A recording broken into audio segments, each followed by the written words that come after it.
For years, President Assad has refused to confirm he even had chemical weapons. To Russian state television, he welded an admission to a promise, saying he would surrender the arsenal to international control by signing up to a global arms agreement. The reason, he added, was not the threat of American military action, but because of Russia's proposals. His assurance came as international diplomacy picked up speed. The US Secretary of State arriving with a wave and a group of arms experts in Switzerland. The delegation then waited for the Russians to arrive at this hotel to discuss the decommissioning plan. Foreign Minister Sergei Lavrov was delayed at an event 3,500 miles away in Kazakhstan.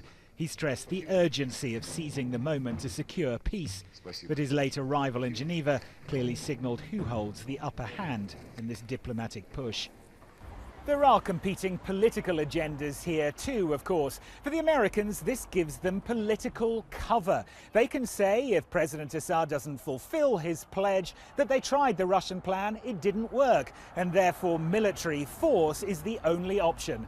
But for the Russians, this is a moment to relish. They can portray themselves here as global peacemakers and portray the Americans as world bullies. The Russian proposal they're discussing involves 4 steps. Firstly, Syria must sign up to the Chemical Weapons Convention, a process Assad says he will now begin. Then Syria would have to formally declare its chemical weapons production and stockpiles.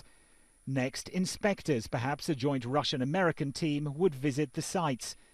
Finally, an agreement would be made on how the weapons would be destroyed.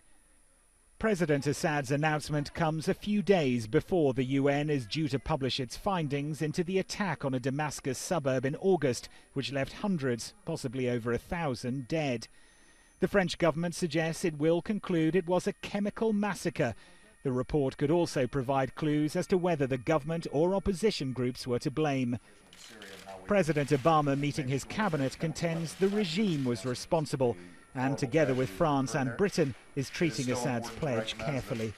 I am hopeful that the discussions that Secretary Kerry had with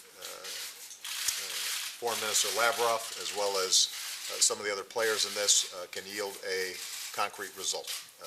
And I know that he is going to be working very hard over the next several days to see what the possibilities are there. With the Obama administration accused of incoherence in its approach to Syria, President Putin put the boot in, appealing directly to Americans, questioning whether Washington's use of brute force in internal conflicts abroad is really in the US's best interest. If Assad does follow through over chemical weapons, it could be the first significant diplomatic break in the bloody 2.5-year civil war. But achieving the goal of tracking and destroying his chemical arsenal is far from simple.